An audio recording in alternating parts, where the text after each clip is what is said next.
Bienvenido al kiosco de Retrobasket Spain. Como ya sabéis, nuestro afán es reunir la mayor cantidad diferente de cabeceras baloncestísticas de la época gloriosa del baloncesto. Y hoy os traemos una revista realmente pintoresca, la Beckett Basketball Magazine. Una revista que, como vais a ver, combina artículos sobre diferentes jugadores de baloncesto con información sobre tarjetas, cards, cromos de la NBA. El protagonista de este número de septiembre-octubre de 1990 es nada más y nada menos que Sir Charles. Para comenzar, podéis ver a la izquierda una colección de cromos NBA de Fleer de 1990 que, por cierto, os indico que tengo una caja como esta comprada no desde estos Reyes de 2025, sino desde los de 2024 y que está preparada para ir abriéndola en el canal. Ya sabéis, en los directos que hacemos de cromos, que vamos a cámara lenta con los cromos y que muchas veces dedicamos 2 o 3 horas a un cromo, pero cuando empecemos a abrir esta colección, evidentemente iremos bastante más deprisa. Tenéis a continuación el sumario de todos los contenidos y vais a ver que es extremadamente variado. Artículos sobre Charles Barkley, la máquina de la Motown, los Detroit Pistons, Isiah Thomas, la ABA y un largo etcétera de contenidos que vamos a ver a continuación. Hablamos de una publicación con unos contenidos, con unos artículos de una profundidad similar a los de la revista oficial NBA, es decir, no demasiado profundos, pero a cambio no tiene ese factor que siempre he considerado negativo, ese factor corporativo del que evidentemente peca la revista oficial NBA. Aquí tenemos más crítica, más ironía y muchos datos curiosos. Comenzamos con un editorial off the bench realmente fuera de tiempo, es decir, hoy en día sería incomprensible que alguien fomentara lo que tenemos en este editorial. Por un lado nos habla del límite salarial, de lo importante que fue para el desarrollo de la NBA. De hecho, con el límite salarial de aquel entonces, un límite serio y realmente útil a la competitividad de la NBA, habría sido impensable la llegada de Doncic a los Lakers de LeBron James. Esta descripción de en qué consiste el límite salarial está combinada con un consejo al coleccionista para que se aplicase su propio límite salarial y no comprase todas las colecciones que se encontrase por delante. Algo realmente honesto, más cuando vais a ver que la revista tiene incluso secciones dedicadas a las cotizaciones de los cromos. El primer artículo, titulado Take That, ahí lo llevas, dedicado a Charles Barkley, es un claro indicativo del tipo de revista que tenemos. Fotos de gran calidad y a toda página, como la que tenemos en el lado derecho, y una semblanza breve de Charles Barkley a todos los niveles. Además, sin tapujos, hablando de su peso y de esa, digamos, fortaleza del jugador, del peso con el que llegó, por ejemplo, a los trials del equipo olímpico del 84, de su estatura, que según indican por aquí, era muy inferior a ese 1,98 oficial que siempre nos vendían, evidentemente de su potencia, de sus números, de su capacidad de hacer de todo a ambos lados de la cancha, su ferocidad reboteadora a pesar de su estatura, lo que suponía a nivel icónico, lo que suponía de popularidad para los periodistas que siempre estaban deseando unas declaraciones suyas y, por supuesto, como en casi todos o todos los artículos, van a hacer referencia, como aquel que no quiere la cosa, a algunos cromos importantes de Charles Barkley. Especialmente suelen hacer mención a los cromos rookie, porque suelen ser los más valiosos de la mayoría de jugadores. El siguiente artículo de Motown Machine es un resumen dedicado a todos los jugadores de esos Detroit Pistons que acababan de ganar su segundo anillo de campeones. Sinceramente, creo que es de los mejores artículos dedicados a los Pistons, si hablamos de los Pistons como conjunto, jugador a jugador, que he podido leer de las revistas de aquella época. Hay otros artículos que hablan a lo mejor jugador a jugador individualmente nada más, de alguno de ellos, otros que narran detalladamente las series finales, pero pocos artículos como este que habla de todos los Pistons y menciona incluso el origen de sus apelativos y muchas curiosidades más. Tras comenzar enfatizando la importancia de lo defensivo, en estos Pistons nos hablan de la araña y del gusano. El gusano adquiere ese apelativo por el modo en el que se retorcía mientras jugaba al pinball. Y vemos cómo decide convertirse en un especialista defensivo y reboteador capaz, aparte de capturar infinidad de rebotes, de defender a jugadores de todas las estaturas,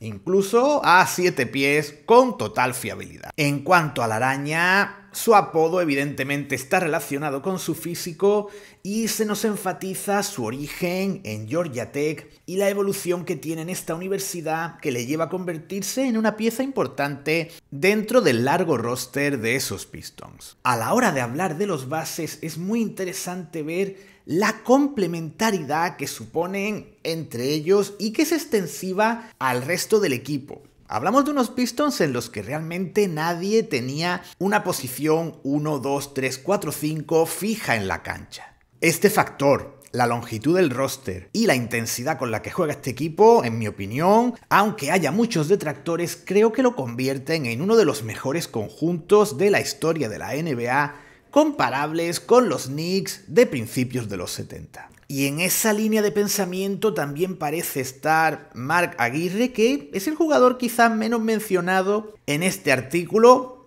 puede que porque no tuviera apodo, o no tuviera un apodo muy conocido, y simplemente Aguirre lo que intenta dejar claro es que no eran un equipo, digamos, violento, sino simplemente duro, intenso, como se le pudiera llamar. Intenso cuando la palabra intenso tenía su significado auténtico y no ahora que, como tantas otras palabras, el vocabulario actual, la neolingua que nos quieren imponer, parece que quieren transformarlo en otra cosa que no termino de entender. Las menciones a James Edwards y Billy Laimbeer son poco relevantes, se nos habla de Edwards como un factor determinante, la pieza que faltaba dentro de este puzzle, algo que también podría ser aplicable en un momento dado a Aguirre, y en cuanto a Laimbeer también nada relevante. Se habla como siempre del el eterno tema de que su padre tenía más capacidad adquisitiva que él, de su capacidad reboteadora y de su tiro de larga distancia, poco más. Y finalmente tenéis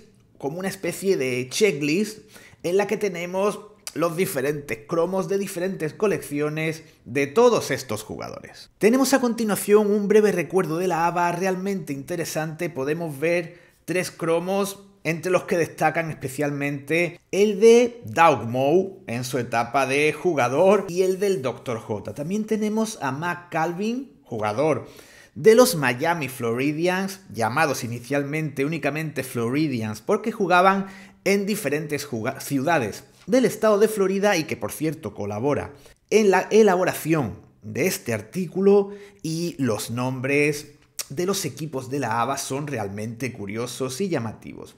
Me voy a quedar con 2 o 3 que realmente son geniales. Tenemos los Anaheim Amigos, insuperable, los Carolina Cougars, ahí lo dejo, y fijaos que Denver tuvo 2 nombres, primero Denver Rockets y posteriormente Denver Nuggets. Tenemos también a los Houston Mavericks, a Los Ángeles Stars, los New York Knicks, evidentemente, que después ya pasan a New Jersey Nets, los Pittsburgh Pipers, los piperos de Pittsburgh, y multitud de nombres realmente curiosos, los San Diego Conquistadors y otros nombres de equipos que después se convirtieron en franquicias NBA, como los antes mencionados Denver Nuggets, además de los San Antonio Spurs y los Indiana Pacers. Ya os digo, realmente interesante el artículo, nos habla de cómo la ABA era una fraternidad, que todos los jugadores estaban muy unidos, intentando que esa competición se pudiese mantener a flote en contra de todo y de todos, de cómo se convierte en una competición revolucionaria por multitud de aspectos, el lanzamiento de 3, entre otras cosas, y ya os digo, dentro de la brevedad y dentro de lo poco que hay relacionado con ABA, la verdad es que resulta muy instructivo. Nos dedicamos ahora al tiro libre. Con esta foto a doble página de Magic Johnson se inicia el artículo. Por supuesto, se nos menciona a los peores y los mejores.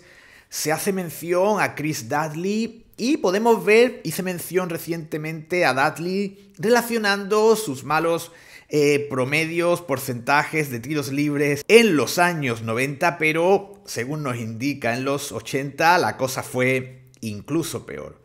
Tenemos varias claves para un buen lanzador de tiros libres. Nos hablan de varios factores que empiezan en inglés, todos con configuración, podríamos hablar a lo mejor de colocación, en español consistencia, evidentemente, hacerlo siempre igual, concentración, fundamental. Creo que se menciona en el artículo esa foto que le muestran de una chica con poca ropa a Larry Bird antes de un tiro libre. Confianza, también fundamental, estar seguro de uno mismo. Y vuelve a mencionarse a jugadores que no lo hacían tan bien, como Will Chamberlain o Bill Russell. También de jugadores que evolucionan y mejoran en el tiro libre, como Karl Malone, también muy relevante. Y el artículo continúa, nos habla, por ejemplo, aparte de volver con Bird, hablar de porcentajes, de rachas, etcétera, etcétera, que tuvo Larry Bird. Se nos menciona a Moses Malone, la importancia del tiro libre para Moses Malone. Un Moses Malone, ya sabéis, denostado por muchos cabezas hueca actuales que, tras estar, como gente joven que son, lobotomizados sin necesidad de ningún tipo de proceso quirúrgico de trepanación ni similar, son simplemente unos auténticos estúpidos, no se dan cuenta de la importancia de la grandeza histórica de Moses Malone. Un Malone que, ya os digo, anota en su carrera hasta un 30% de sus puntos desde el tiro libre, y hablamos de uno de los mayores anotadores de tiros libres en la historia de la NBA. En cuanto a Dudley, se nos enfatiza, evidentemente, aparte de su buen porcentaje, creo recordar, y si no lo hicieron, ahora no voy a ponerme a leerlo exactamente, pero creo recordar, deberían haberlo hecho al menos, que se hablaba de su ritual tan característico, tan peculiar a la hora de lanzar sus tiros libres. También se hace mención a Jeff Malone, muy breve, ya sabéis que Jeff Malone siempre era como el tercero de los Malone al que le hacían un poquito menos de caso, aunque fuese un gran jugador. Y, por último, tenemos al protagonista de la foto de portada, Magic Johnson, otro jugador que, si recordáis, tenía un porcentaje en el tiro libre realmente excelente. El siguiente artículo es meramente relacionado con el tema de los cromos y de las futuras valoraciones que podrían tener esos cromos en función del rendimiento de jugadores como Gary Payton, Dwayne Caswell o Dennis Scott, entre otros. Las siguientes páginas las paso a mayor rapidez, sin detenerme especialmente, puesto que, como veis, están dedicadas a las cotizaciones de los cromos de los jugadores de diferentes años. Hay cromos, curiosamente, a mí los que me llaman más la atención, entre, por ejemplo, aquí todas las estrellas que tenemos, es el de Pat Riley de la 73-74 o el de Bill Bradley de los New York Knicks, ya en los últimos años de su carrera. Tenemos más cromos por aquí, todos, cada uno de ellos con sus precios detallados, desde Pete Maravich a Mark Eaton, pasando por ejemplo, Rolando Blackman, del que vimos un cromo muy parecido en uno de nuestros directos recientes. Y los que os fijéis en los precios veréis que según el cromo era más actual, el precio bajaba porque evidentemente había más disponibilidad. Hoy en día, estos que salen en los años más recientes referentes a esta revista, evidentemente tienen un precio bastante más elevado. Tenemos ahora otras curiosidades, nos explican más o menos criterios a la hora de clasificar, valorar estos cromos, y hay varios cromos, como si dijéramos, con fotomontajes, con bromas, como uno que vemos por aquí de Don Nelson cantando Touchdown, uno de Charles Barkley que se queda en Charles Bark, Charles Ladrar, y a continuación tenemos una serie de cartas al director que dejamos pasar rápidamente. Podemos comentar, por ejemplo, una clasificación de reboteadores ofensivos que a nivel histórico, evidentemente, estaba encabezada por The Chairman of the Boards, Moses Malone, alguna que otra característica, algún que otro dato sobre cromos, y ya damos paso a un artículo dedicado a Charles Oakley. El artículo tiene una factura muy similar al de Charles Barkley. De nuevo tenemos una foto a toda página y un breve resumen de su evolución como jugador decorado con su tarjeta rookie de Fleer. Podemos ver que Oakley, aunque podría haberse creído otra cosa durante su etapa de high school, es siempre consciente de que iba a ser un jugador de equipo. Y de nuevo podemos ver que sus números en la segunda división de NCAA son espectaculares: 24 puntos, 17 rebotes, pero eso nunca le quita de la cabeza el papel que debía tener si quería ser un jugador importante en la NBA, y de hecho ese es el papel que tenía en este momento en los Knicks de Patrick Ewing. Dentro de la agenda 2025 de Retrobasket, una agenda evidentemente sana y maravillosa, no como la agenda 2030 en la que quieren convertirnos en esclavos, tenemos planeado hablar de Charles Oakley. No tenemos fecha porque está relacionado con una investigación previa, pero en 2025 hablaremos de Charles Oakley. El siguiente artículo está dedicado a Derrick Coleman y en 2 páginas tenemos un breve resumen de por qué Coleman no llegó más alto. Y digo esto porque en este breve espacio de texto, Coleman es comparado con Willis Reed, con James Worthy y con Karl Malone. Creo que eso era demasiado peso a sus espaldas. Y fíjate que las espaldas de Derrick Coleman eran de las más anchas de la NBA. El siguiente artículo, que se inicia con esta curiosa foto de Tyrone Box intentando avanzar en medio de Byron Scott y Michael Thompson, está dedicado a los jugadores más pequeños de la NBA, y en concreto a 3 de ellos: Michael Adams, Spud Webb y el ya mencionado Tyrone Box. Antes de hablar de cada jugador individualmente, el artículo hace mención a la anecdótica situación que vive Jim Valvano cuando va a ver en directo a Spud Webb y se encuentra con un jugador de menor estatura que él mismo. A la hora de hablar de cada uno de estos jugadores, nos mencionan a Michael Adams, el largo camino que tiene que recorrer para convertirse en un jugador relevante en la NBA y cómo se había convertido en una de las mayores amenazas de perímetro de larga distancia en la competición. 3 son los factores que se enfatizan en torno a Spud Webb.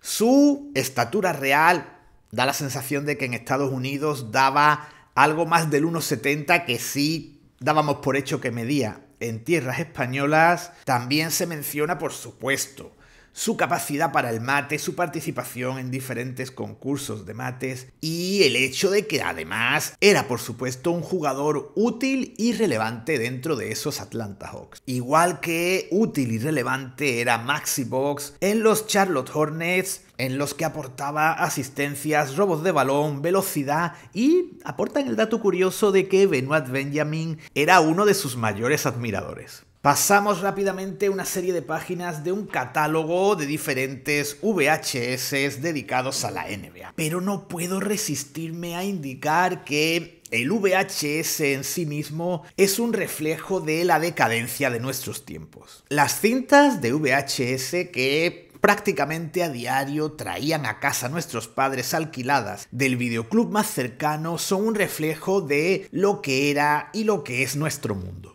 Hemos pasado de un producto físico sólido, tangible, como la cinta de vídeo que generaba la apertura de establecimientos en todas las localidades sin importar el tamaño y por tanto contribuía a la riqueza, contribuía a que mucha gente pudiese convertirse en empresario, en autónomo, pudiese abrir su propio negocio y prosperar, y de eso hemos pasado a un mundo maravilloso, digital, en el que puedes tener en casa miles y miles de películas a través de Netflix y tu dinero va directamente a esos malnacidos que controlan el mundo y encima te venden películas basura. Ya no hay la industria cinematográfica que había a nivel de dobles, a nivel de extras, a nivel de efectos especiales de verdad, y ahora el dinero va para todos esos que quieren comerte el coco y venderte basura WOKE. Y si al mismo tiempo consiguen que no puedas abrir tu propio negocio, que te tengas que convertir en un receptor de paguitas ridículas, mejor que mejor. No voy a seguir poniéndome on fire, vamos a seguir con la revista que ya nos queda poco. Tenemos aquí un artículo no muy relevante realmente sobre el precio de los cromos más caros en aquel momento de Michael Jordan. Si alguno de vosotros tiene alguno de estos, yo creo que no. En todo caso, quizás pueda tener alguno parecido al último de ellos, pero no lo tengo. Tengo uno de esa colección, pero creo que no tengo ese. Si tenéis alguno de los demás, pues seguramente hoy en día tengan un precio más que destacable. Barkley vuelve a ser protagonista en otro artículo en el que vemos diferentes cromos y en el que se le relaciona, se le compara con Elgin Baylor. Ambos son jugadores que a pesar de su estatura aprovechan su fuerza, su posicionamiento para ser grandísimos anotadores y reboteadores interiores. Baylor apareció recientemente sentado en la grada presenciando el Clippers Heat que pudimos ver en el partidazo, y en el mes de marzo también tendrá su cuota de pantalla en nuestro canal. Tenemos a continuación una valoración de las diferentes gestiones que habían hecho los equipos del oeste en el draft. Lógicamente, en el siguiente número, el cual no poseo, aparecería la valoración de los equipos del este. Simplemente para ver lo inútil que era todo esto, voy a detenerme en los Mavericks, a los que le dan la máxima clasificación con un 4. Y no lo hacen en torno a los jugadores seleccionados, sino las gestiones fruto de esos jugadores seleccionados que les llevan a hacerse con Fat Lever y con Rodney McRae. Dos maravillosos jugadores que no pueden evitar por diferentes motivos que Dallas entre en uno de los peores ciclos de su historia. Finalmente no puedo dejar sin mencionar a Dwayne Shinsius, que por la foto, por la posición, no muestra en todo su esplendor su peinado, y a Bimbo Coles, el jugador con nombre de lista de la compra. Y para terminar, tras este anuncio de una colección dedicada solo a rookies y el avance de los cromos de la siguiente temporada, tenemos un artículo final dedicado a Willis Reed, del que ya hablamos en el top de pivots de los años 70 y en el top de pivots del siglo XX. El artículo enfatiza ese rol de Reed que podríamos comparar en clave española con el de el Cid Campeador o el de Blas de Lezo como líder de un equipo realmente invencible. Con esto y con una bonita ilustración de creo que un cromo